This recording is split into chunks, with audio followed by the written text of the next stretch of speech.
You are listening to an American Free Press podcast. Joining me on the line is Merlin L. Miller, an American independent film director, writer, and producer, and a 2012 presidential nominee for the American Third Position Party, now called the American Freedom Party. Merlin, thanks for joining us today. Thank you, Dave. It's good to be with you. Merlin, last time we spoke was a little bit before the November 2012 election, and you had gone to Iran for, I don't know, maybe it was about a week or so, I think, and you met with the president of Iran, President Ahmadinejad, and now you have just gotten back from I guess you said a 3-week trip there. Is that right? Well, just a little over 2 weeks. It was part of a Hollywoodism conference that they were hosting. Hollywoodism. Yes, and basically their position is that Hollywood, of course, controls the discourse, the public discourse, and we desperately need an alternative to this to get truths out to people around the world. How was it that you went the second time, or had you been there prior to your... Well, this was just my second time. I was there in September with another film festival, and it was really my entree there. Got to meet a lot of great people, and this one was actually a larger conference and had appealed to a lot of intellects and filmmakers from Western civilization, as well as through the Islamic world. And it was just a good gathering of people to come and discuss what's really happening in the world and help create forums for truths. Mm-hmm. And of course, we hear so much, and we're confronted almost on a daily basis by the Zionist-controlled U.S. media about Iran and how they view Iran. And of course, unfortunately, most Americans get their information from this Zionist-controlled source. And of course, Iranians are portrayed as animals, savages, terrorists. What are they like? What are these people like? Well, they're wonderful people. I'm just so impressed with the Iranians. They're very gentle people. They're very intelligent people, very courteous. They had no hostility whatsoever to me or the other guests from the Western civilized countries, even though they should have cause for. But they're not. They're very understanding. They do realize how the Zionists controlled international media. And they realize that they've been targeted simply as one of the lone voices standing against this Zionist power structure. And I think they're looking for truth to be spread. They want to establish cultural bridges and do what they can to restore some sense of normalcy to the world. Yeah. What's your prognosis on that? I'm an optimist. I'm very positive because I see so many great things happening as a result of these initiatives that Iran is taking. I do also believe that within America, a tidal shift is underway. I hope that enough people are starting to wake up to the realities and start to question what we get from our own government and from our controlled media and say that, no, this is not right. We need to start put America first. We need to put the vision of our founding fathers and our Constitution first and reach out in peace to other nations and not always in a warmongering sense.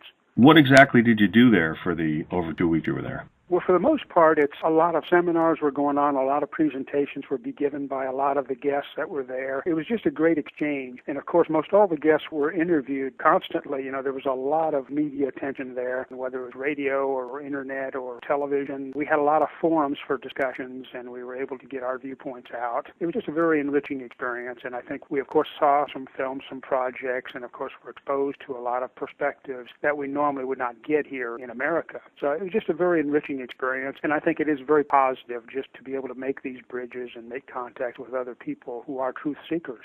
Mm-hmm. How was the food? Oh, wonderful. They have a diet which, of course, you're probably only getting the westernized version of, and I would love to get more of the Persian flavor of their foods. But for the most part, it's rice dishes, and, of course, they have the lamb dishes and chicken dishes, and very good. I had no problem at all with the food there. I love it. Did you get a sense of how the Zionist-directed sanctions are affecting your everyday Iranian? Well, when I was there in September, I really noticed very little effect, and I think the effect of the inflation and whatnot was just starting to kick in as I left Iran in September. This time, I think it was a little more noticeable. I think the people are coping quite well with it. I think the country is looking to do what they can internally to survive and to grow and still be a strong force. But it undoubtedly is having effect, especially when it comes to medical supplies and things which endanger the average citizen. And it's just criminal to me that we have these sort of abusive sanctions taking place with no justification for them at all. Yeah, sad. Any progress on your USS Liberty screenplay, which is called, I believe, False Flag?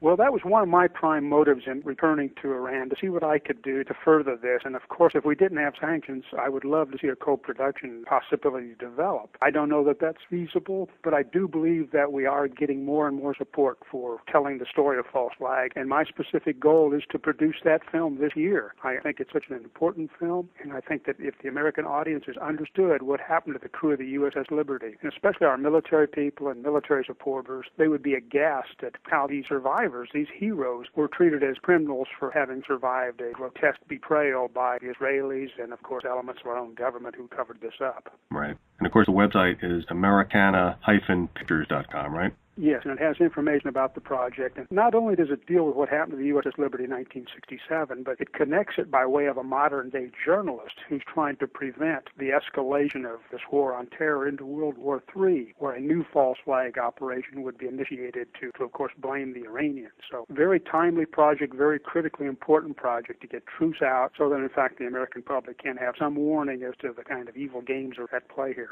That's right, and I guess have been at play for a long time, right? Yes. And, of course, you're not just a writer and producer of films and director, but you also served in the United States military, right? Yes, and in fact, as an Academy grad, I knew also Naval Academy grads, and I had no idea what had happened to the USS Liberty in 1967. Totally news to me when I met a survivor about 10 years ago and began my quest for trying to figure out how, in fact, America's foreign policy had been hijacked at that time. I think we discussed that the last time we spoke. I have met plenty of people who were in the military for 10, 20, 30 years and never heard of the Liberty, and once they were apprised of it, they were shocked and they felt a sense of betrayal. At least that was how I interpreted it. Have you experienced that when you educate people about the Liberty, that their response is one of betrayal? Yes, very much so. And of course, their initial response is one of disbelief. They can't believe that they've never heard of this or this could have possibly taken place. But once they get past that and they understand the realities, I think there's a very strong sense of betrayal. And they want to get to the root of why and what's behind all this and what can we do to get our country back and put the loyalty to our service person foremost again. That would be great. Will you be running in 2016 again, or is it too early to ask? It's really so early for me, David. My focus right now is false flag. I just think that it's such a critically important story. And of course, if we're successful in getting this made, I think it can be a grand wake-up call for Americans. And then later in the year, I may be wanting to shift back into politics again. It's so critically important that we regain our republic and we get America back where we belong. And so I'll do whatever I can to help build